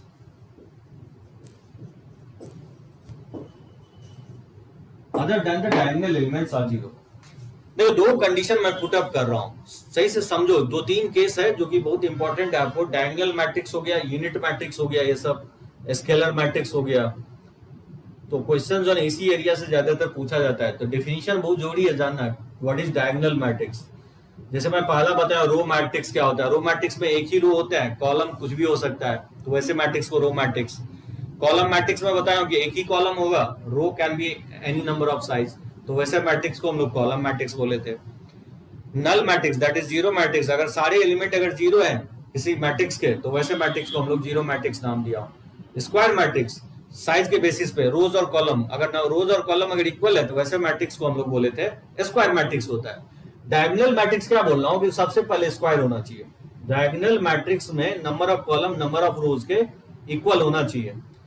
और वो डायगोनल मैट्रिक्स कब बोलेंगे, जब आई जे के इक्वल डायगोनल के केस में होता है, डायगोनल एलिमेंट के केस में। और नॉन डायगोनल एलिमेंट के केस में ith रो और jth कॉलम इक्वल नहीं होता है। लैंग्वेज में मैं वही लिखा हूं कि सारे elements other than diagonal elements वो क्या होंगे, 0 होंगे। जैसे एग्जांपल से समझने की कोशिश करो, जैसे ए बी, ये मैट्रिक्स तो कहलाएगा डायगोनल मैट्रिक्स कहलाएगा। अब आप बोलोगे क्यों कहलाएगा डायगोनल मैट्रिक्स, क्योंकि जो ये ए बी सी लिखा हो ना, ये डायगोनल एलिमेंट है। ये फर्स्ट रो फर्स्ट कॉलम का एलिमेंट है ए, आई का वैल्यू 1 है, जे का वैल्यू 1 है। बी जो है सेकंड रो सेकंड कॉलम का एलिमेंट है, यानी आई 2 है, जे 2 है। और जो सी है वो थर्ड रो थर्ड कॉलम का एलिमेंट है। इस एबीसी को हम लोग डायगोनल एलिमेंट बोलते हैं, ठीक है ना। तो बोलोगे नॉन डायगोनल एलिमेंट किसको कहा जाएगा, तो नॉन डायगोनल एलिमेंट होगा जो डायगोनल को छोड़ करके जो बाकी एलिमेंट है उसको बोलते हैं नॉन डायगोनल एलिमेंट। ये सब एलिमेंट नॉन डायगोनल एलिमेंट कहलाएगा। अगर ये सब एलिमेंट अगर सारे 0 है, डायगोनल एलिमेंट को छोड़ करके बाकी सभी एलिमेंट अगर 0 है, तो वैसे मैट्रिक्स को हम लोग डायगोनल मैट्रिक्स बोलते हैं। शॉर्टकट में लोग ऐसे भी लिखता है इसको, DIA और डॉट डायगोनल का स्टार्टिंग का 3 लेटर लेते हैं और ब्रैकेट में लिख देते हैं A, B, C। क्योंकि आप बोल सकते हो कि सारा एलिमेंट जब 0 है तो लिखने की क्या जरूरत है, सिर्फ ब्रैकेट में डायगोनल एलिमेंट को ही लिख दें। उसमें इस तरह से भी बुक में लिखता है, या एक्सपैंडेड फॉर्म में चाहो तो इस तरह से लिख सकते हो। तो पहला कंडीशन ये है कि डायगोनल जो है ना मैट्रिक्स क्या होगा, स्क्वायर मैट्रिक्स होना चाहिए। और फिर डायगोनल एलिमेंट के अलावा सारे एलिमेंट क्या होना चाहिए, 0 होना चाहिए। जैसे कि एग्जांपल और लूं, जैसे 2 0 0 5, तो ऐसे हम लोग मैट्रिक्स को डायगोनल मैट्रिक्स बोलेंगे, ठीक है ना। शॉर्ट में इसको इस तरह से भी लिख सकते हो 2, 5। अगर आप जनरलाइज करना चाहते हो इस तरह से आप जनरलाइज कर सकते हो, जैसे A 1 1 0 0 0 0 0 A 2 2 0 0 से लेकर के 0 0 0 A 3 3 0 0, ठीक है ना। इस तरह से लिखते जाओगे 0 0 0 और ये हो जाएगा ANN। इसमें n रोज है और इन कॉलम्स है, ठीक है ना। ये आपका एलिमेंट, डायगोनल एलिमेंट कोई जोड़ी नहीं कि जीरो, अगर सारा जीरो हो गया तो अब तो फिर वो नल मैट्रिक्स कहलाएगा, ठीक है ना। तो डायगोनल एलिमेंट सारे जीरो नहीं होना चाहिए, नहीं तो फिर वो नल मैट्रिक्स कहलाने लगेगा। तो इसमें डायगोनल एलिमेंट के अलावे अगर सारे एलिमेंट अगर जीरो है तो वैसे हम लोग मैट्रिक्स को डायगोनल मैट्रिक्स बोलेंगे। शॉर्टकट में लोग ऐसे लिख देते हैं इसको, A22 A33 से लेकर के ANN, समझे। शॉर्टकट में इस तरह से भी लिख सकते हो या इस तरह से लिख सकते हो, समझे। डायगोनल मैट्रिक्स किसको बोलते हैं? डायगोनल मैट्रिक्स वैसे मैट्रिक्स को बोलेंगे सबसे पहले वो मैट्रिक्स स्क्वायर्ड होना चाहिए, यानी रोज और कॉलम इक्वल होना चाहिए, और डायगोनल एलिमेंट को छोड़ करके बाकी सारे एलिमेंट क्या होना चाहिए? जीरो होना चाहिए। तो वैसे हम लोग मैट्रिक्स को डायगोनल मैट्रिक्स बोलेंगे। 6 देखो, scalar matrix.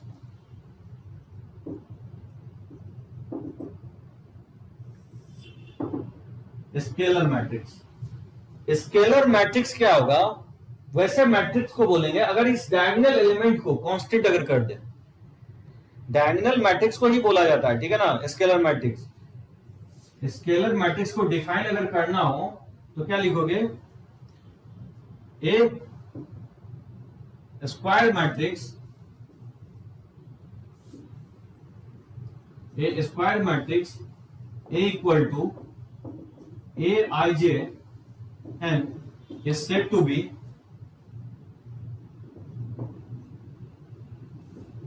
a scalar matrix if Aij equals to 0 for I is not equal to j and Aij equals to k for I equal to j for all I and j। मैं बोल रहा हूं कि non diagonal element तो zero होना ही चाहिए, लेकिन diagonal element अगर कांस्टेंट के इक्वल है तो वैसे मैट्रिक्स को हम लोग स्केलर मैट्रिक्स कहते हैं। जैसे कि मैं कुछ इस तरह से एग्जांपल ले लूं, 0k 0 0 0 k, ये मैट्रिक्स आप बोल सकते हो स्केलर मैट्रिक्स होगा, कुछ नहीं है, मतलब डायगोनल का ही एक सबसेट होगा। डायगोनल एलिमेंट को अगर कांस्टेंट ले लेते हो, एक वैल्यू यूनिफॉर्म वैल्यू ले लेते हो, तो फिर वैसे मैट्रिक्स को स्केलर मैट्रिक्स बोलेंगे। तो बोल सकते हो कि स्केलर मैट्रिक्स क्या होगा? डायगोनल का ही एक सबसेट होगा जिसमें डायगोनल एलिमेंट क्या होंगे? सारे इक्वल होंगे, ठीक है ना। दीक्षा, तनिषा, दिव्यांश, ये सारे एलिमेंट कांस्टेंट होना चाहिए। तो सबसे पहले ये होगा कि स्केलर मैट्रिक्स जो होगा सबसे पहले वो स्क्वायर होगा, डायगोनल भी होगा, लेकिन उसके साथ साथ डायगोनल एलिमेंट सारे क्या होंगे? इक्वल होंगे। वैसे मैट्रिक्स को हम लोग स्केलर मैट्रिक्स बोलते हैं, जैसे k 0 0 k, ठीक है ना। ये सब मैट्रिक्स आपका स्केलर मैट्रिक्स कहलाएगा।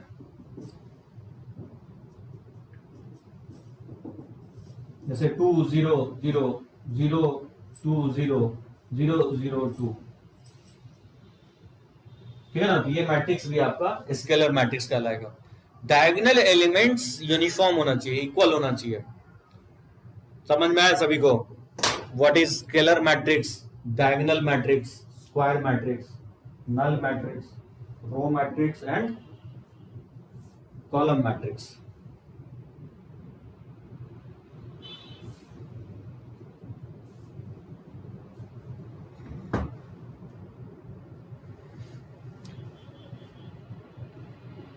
तो एक और डेफिनेशंस है, इसको कंप्लीट कर लेते हैं। देखो इसका एक और है डेफिनेशंस, इसके बाद स्केलर के बाद हम लोग यू डिफाइन करते हैं यूनिट मैट्रिक्स, जिसको हम लोग आइडेंटिटी मैट्रिक्स भी बोलते हैं।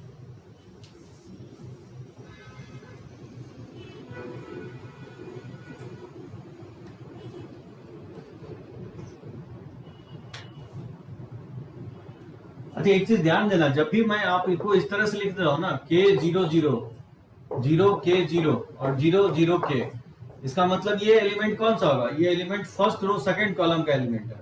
ये एलिमेंट जो है थर्ड रो फर्स्ट कॉलम का एलिमेंट है। ये थर्ड रो सेकंड कॉलम का एलिमेंट है। ये आपका कहलाएगा फर्स्ट रो सेकंड कॉलम का एलिमेंट। ये कहलाएगा फर्स्ट रो थर्ड कॉलम का एलिमेंट। ये कहलाएगा सेकंड रो थर्ड कॉलम का एलिमेंट। ये सब एलिमेंट क्या होना चाहिए? जीरो होना चाहिए, क्योंकि आई जो है ना जे के इक्वल नहीं है। मैं डिफिनेशन क्या लिखा हूं कि आई जे जो है ना जीरो होना चाहिए for all I is not equal to जे।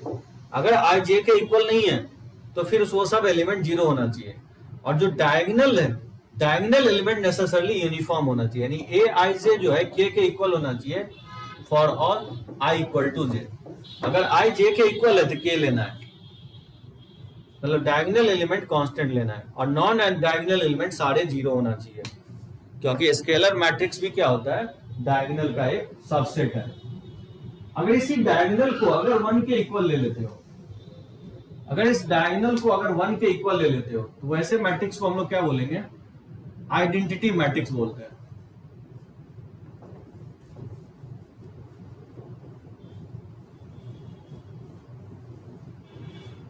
देखो आइडेंटिटी मैट्रिक्स,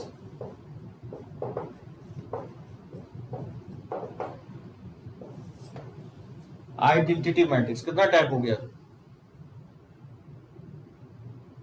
ये 7वां होगा, ठीक है ना। आइडेंटिटी मैट्रिक्स यानी तो इसको यूनिट मैट्रिक्स भी बोलते हैं।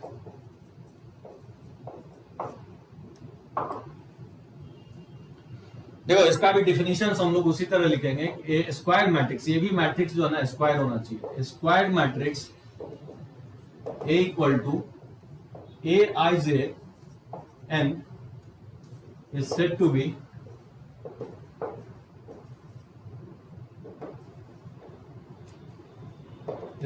be identity matrix, ठीक है। if a I j equals to 0 होना चाहिए for I is not equal to j, और and और डायगोनल एलिमेंट क्या होना चाहिए, 1 के इक्वल होना चाहिए for I equal to j for all I and j, यानी नॉन डायगोनल एलिमेंट जीरो होना चाहिए, और डायगोनल एलिमेंट वो कांस्टेंट अगर यूनिटी के इक्वल है, 1 के अगर इक्वल है, तो फिर वैसे मैट्रिक्स को हम लोग क्या बोलेंगे, आइडेंटिटी मैट्रिक्स बोलेंगे। इसको जनरली हम लोग आई से डिनोट करते हैं। Generally it is denoted by, देखोगे बुक में आई से सभी बुक में डिनोट किया गया है। Generally it is denoted by I. Notations काफी इंपॉर्टेंट है, ठीक है। आइडेंटिटी मैट्रिक्स, यूनिट मैट्रिक्स हम लोग फंक्शंस में भी पढ़ेंगे, identity functions. y equal to x को ही हम लोग आइडेंटिटी फंक्शंस बोलते हैं। इनपुट आउटपुट इक्वल होगा y इक्वल टू एक्स, ठीक है ना। उसी तरह से हम लोग आइडेंटिटी मैट्रिक्स देखते हैं। तो आइडेंटिटी मैट्रिक्स क्या होगा, ये 1 0 0 1। अब आप देख सकते हो डायगोनल एलिमेंट 1 के इक्वल होना चाहिए और नॉन डायगोनल एलिमेंट 0 होना चाहिए। तो ऐसे मैट्रिक्स को हम लोग यूनिट मैट्रिक्स बोलेंगे। 1 0 0 0 1 0 0 0 1, ठीक है। तो डायगोनल एलिमेंट यूनिटी के इक्वल होना चाहिए और नॉन डायगोनल एलिमेंट 0 होना चाहिए। तो ये सब एलिमेंट क्या होगा, ये बेसिकली थर्ड रो और फर्स्ट कॉलम का एलिमेंट है। तो ये है थर्ड रो सेकंड कॉलम का एलिमेंट, ये एलिमेंट क्या कहलाएगा, सेकंड रो और थर्ड कॉलम का एलिमेंट है। और ये है फर्स्ट रो थर्ड कॉलम का एलिमेंट, ठीक है। ये एलिमेंट कहलाएगा सेकंड रो और फर्स्ट कॉलम का एलिमेंट, ठीक है ना। इस तरह से ये कहलाएगा आपको element first row second column का एलिमेंट। ये सब एलिमेंट 0 है और डायगोनल एलिमेंट जो है ना यूनिफॉर्मली 1 के इक्वल होना चाहिए।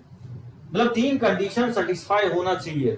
3 कंडीशंस क्या होगा, वो सबसे पहले आइडेंटिटी मैट्रिक्स क्या होगा, स्क्वायर होना चाहिए, यानी रोज और कॉलम इक्वल होना चाहिए। दूसरा बात, वो मैट्रिक्स जो है ना डायगोनल मैट्रिक्स होना चाहिए। डायगोनल मैट्रिक्स मतलब अदर देन डायगोनल एलिमेंट, सारे एलिमेंट क्या होना चाहिए, 0 होना चाहिए। और तीसरा कंडीशन ये होगा कि जो डायगोनल एलिमेंट है नेसेसरली यूनिटी होना चाहिए। अगर वो यूनिटी है तो वैसे मैट्रिक्स को हम लोग यूनिट मैट्रिक्स बोलेंगे। अगर ये डायगोनल एलिमेंट अगर 1 के इक्वल नहीं है, आइदर 2 है या 3 है, थ्रू आउट 2 2 2 है या 3 3 3 है, तो फिर उसको हम लोग स्केलर मैट्रिक्स बोलेंगे, आइडेंटिटी मैट्रिक्स नहीं बोलेंगे।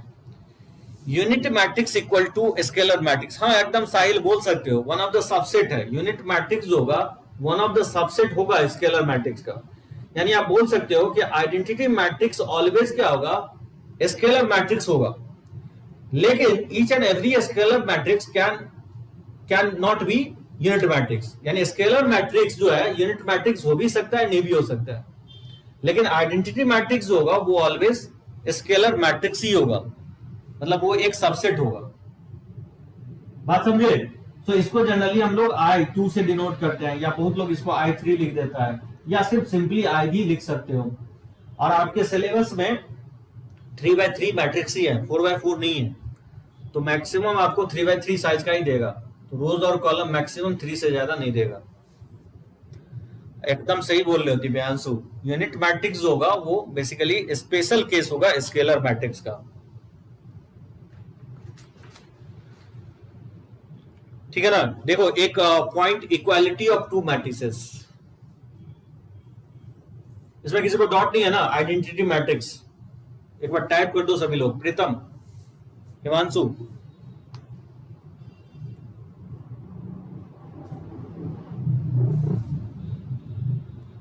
चलो कोई प्रॉब्लम नहीं है, गुड। देखो उसके बाद जो है equality of matrices.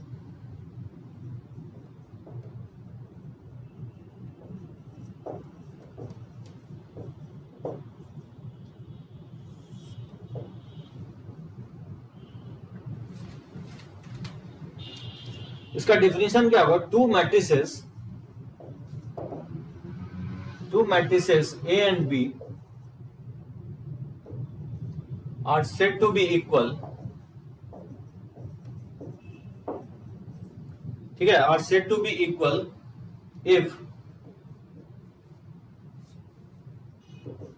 if first part में if they have same order, और दूसरा होगा and all the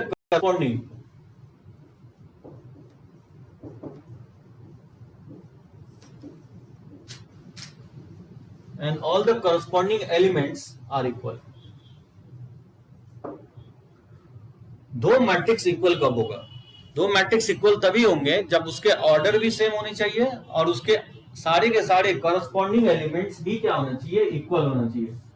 मैथमेटिकली अगर डिफाइन करना चाहो तो जैसे मान लो दो मैट्रिक्स है, एक m/n साइज का है और दूसरा मैट्रिक्स मैं B डिफाइन कर रहा हूं, Bij, let's say P/Q size का।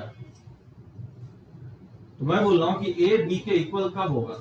तो मैं बोल रहा हूं A B के इक्वल दो केस में ही होगा कि ऑर्डर सेम होना चाहिए, M P के इक्वल होना चाहिए और N Q के इक्वल होना चाहिए, यानी ऑर्डर सेम होना चाहिए। और दूसरा करस्पॉन्डिंग एलिमेंट भी सेम होना चाहिए, Aij Bij के इक्वल होना चाहिए फॉर ऑल Ij। ठीक है ना। तो ऐसे हम लोग मैट्रिक्स को क्या बोलेंगे? इक्वल मैट्रिक्स बोलेंगे। तो इक्वल मैट्रिक्स वैसे मैट्रिक्स है जिधर भी M P के इक्वल होगा और N Q के इक्वल होगा, यानी M cross N P cross Q अगर है तो ये दोनों का साइज सेम होना चाहिए और इसके अंदर में जो भी एलिमेंट है करस्पॉन्डिंग एलिमेंट्स भी क्या होना चाहिए? इक्वल होना चाहिए। अगर ऐसा है तो वैसे मैट्रिक्स को हम लोग इक्वल मैट्रिक्स बोलेंगे। ठीक है ना, समझे? इक्वालिटी ऑफ टू मैट्रिसेस में यानी करस्पॉन्डिंग एलिमेंट्स, जैसे आप एग्जांपल ये ले सकते हो कि 2 4 5 7 0 3 और मैट्रिक्स बी ले लें 2 4 5 7 0 3 और मैट्रिक्स सी ले लें 2 4 5 7 6 3। ठीक है ना।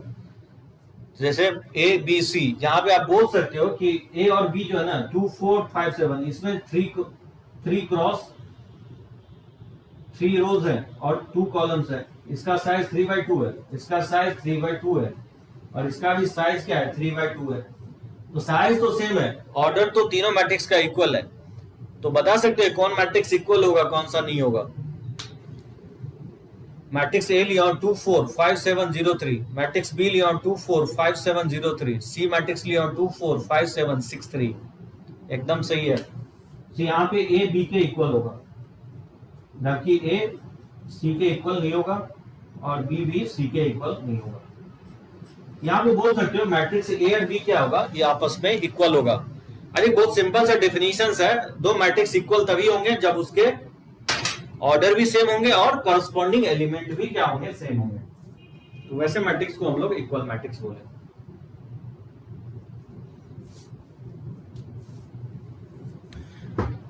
ठीक है, यहां तक समझ में आया? सो पहला मैट्रिक्स मैं आपको बताया हूं रो मैट्रिक्स, दूसरा कॉलम मैट्रिक्स, तीसरा नल मैट्रिक्स, चौथा मैं बताया हूं स्क्वायर मैट्रिक्स, फिर पांचवा आपको बताया हूं डायगोनल मैट्रिक्स, छठा मैं आपको बताया स्केलर मैट्रिक्स, सातवां आपको बताया यूनिट मैट्रिक्स जिसको हम लोग आइडेंटिटी मैट्रिक्स बोलते हैं, और आठवां मैं बताया हूं आपको इक्वालिटी ऑफ मैट्रिसेस, दो मैट्रिक्स इक्वल कब होंगे, ठीक है ना। अब चलो इस पे एक दो क्वेश्चंस मैं ले लेता हूं।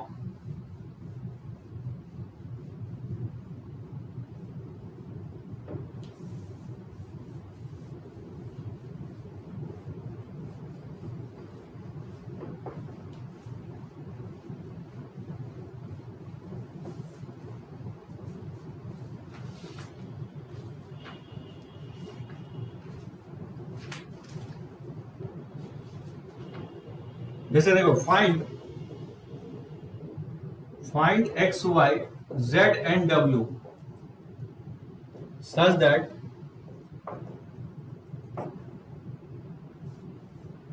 X minus y 2x minus y 2z plus डब्ल्यू और 2x प्लस डब्ल्यू, ठीक है, इक्वल है 5 3 12 15। Find x, y, z and w such that x minus y 2z plus w 2x minus y 2x plus w equal है 5 3 12 15।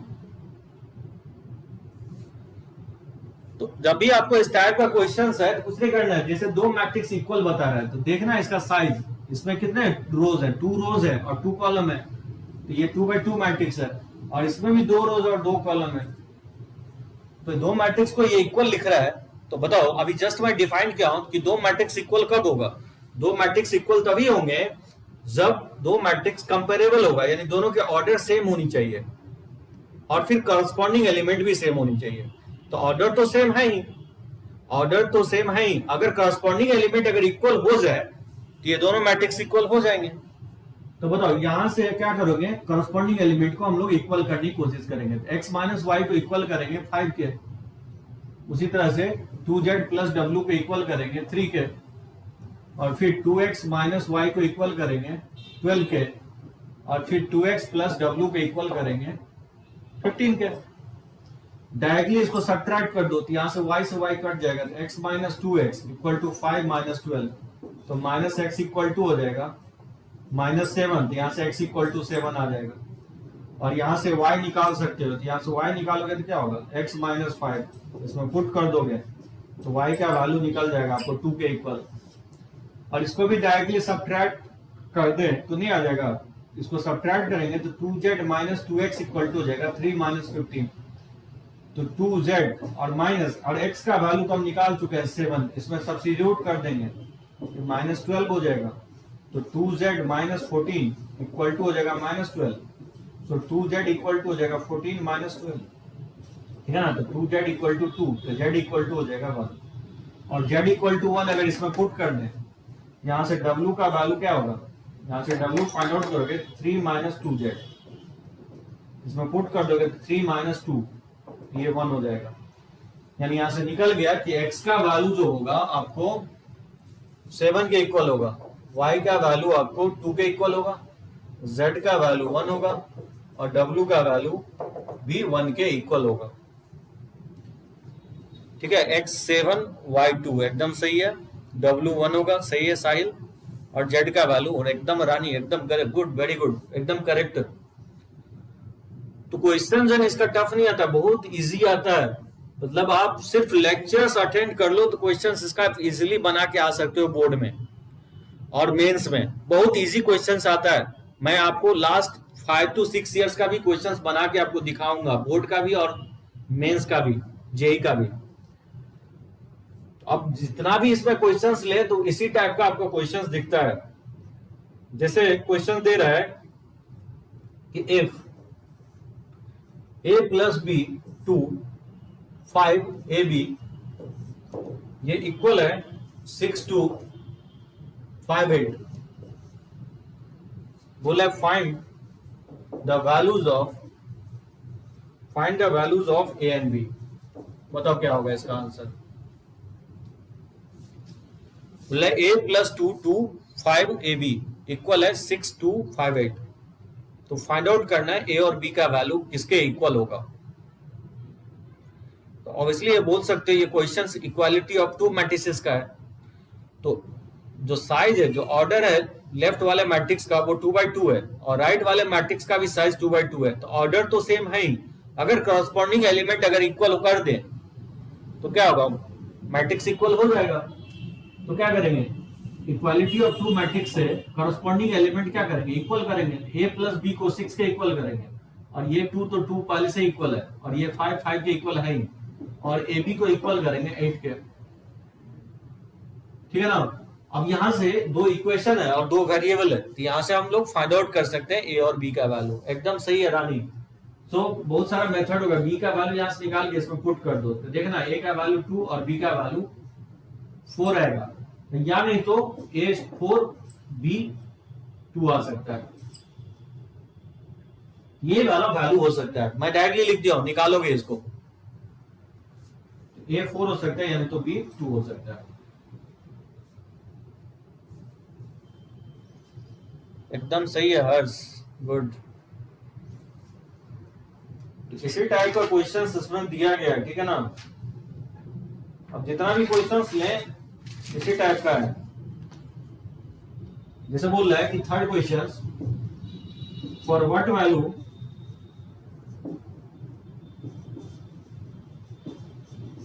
Value of x and y are the following matrices equal.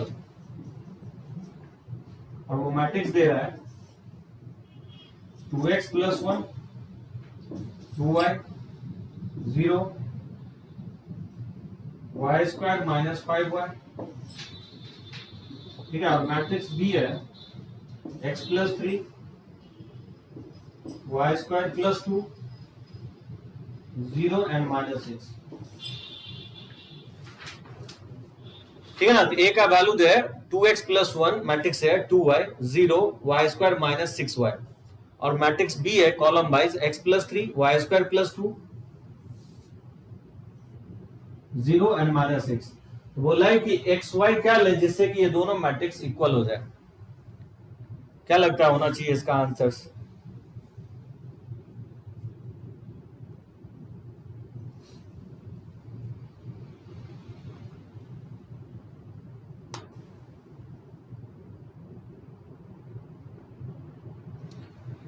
Divyansh बोल रहा है x2 होना चाहिए, और y क्या होगा, श्रेया 2 बोल रही है, साहिल भी 2 बोल रहा है। तो y का वैल्यू क्या होगा, एकदम सही है हर्ष, x का वैल्यू 2 होगा, क्योंकि 2x प्लस 1 को हम लोग क्या करेंगे x प्लस 3 के इक्वल करेंगे, यहीं से x का वैल्यू 2 आएगा। और y का वैल्यू क्या हो सकता है,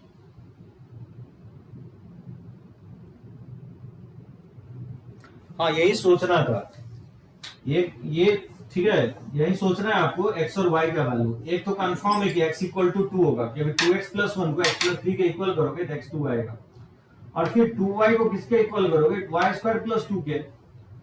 तो 2y को हम इक्वल करेंगे y स्क्वायर प्लस 2 के, यहां से y square minus 2y plus 2 equal to 0 हो जाएगा। अब ये फैक्टराइज होगा क्योंकि 2y को y स्क्वायर प्लस 2 पे इक्वल करेंगे, और फिर y स्क्वायर माइनस 5y को माइनस 6 के इक्वल करेंगे, तो y square minus 5y plus 6 equal to 0। तो यहां से क्लियरली जो है ना y का वैल्यू 2 3 आएगा, ये तो कंफर्म है। लेकिन क्या ये 2 पे ये 0 होगा, 2 पे ये 0 होगा ही नहीं। तो प्रॉब्लम ये है कि 2 और 3 पे ये वैल्यू तो इक्वल हो रहा है कि y का वैल्यू 2 ले या y का वैल्यू 3 ले तो ये इसके इक्वल हो जाएगा, लेकिन 2 3 पे ये इक्वल हो ही नहीं रहा है। तो इसका आंसर लिखोगे no values of x and y, no values of x and y are possible.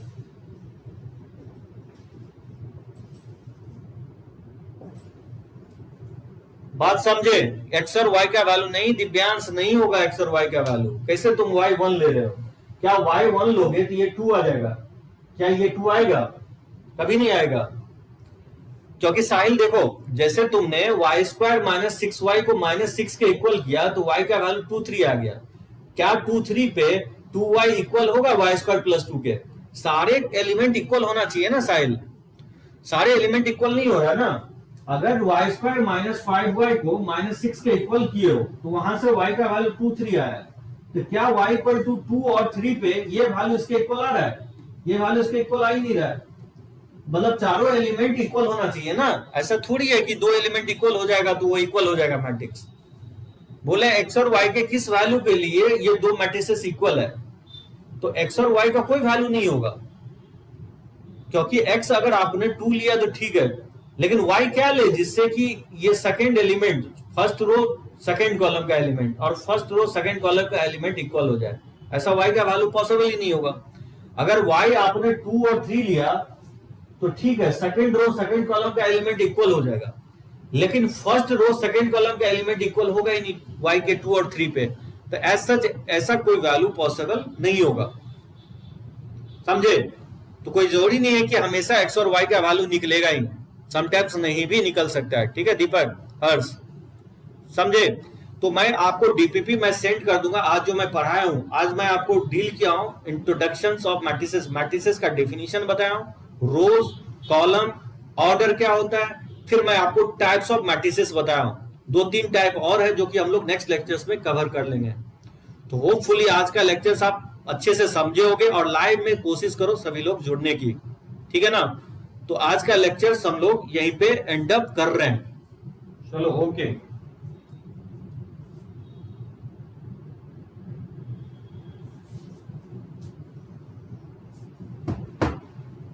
चलो थैंक यू, बाय।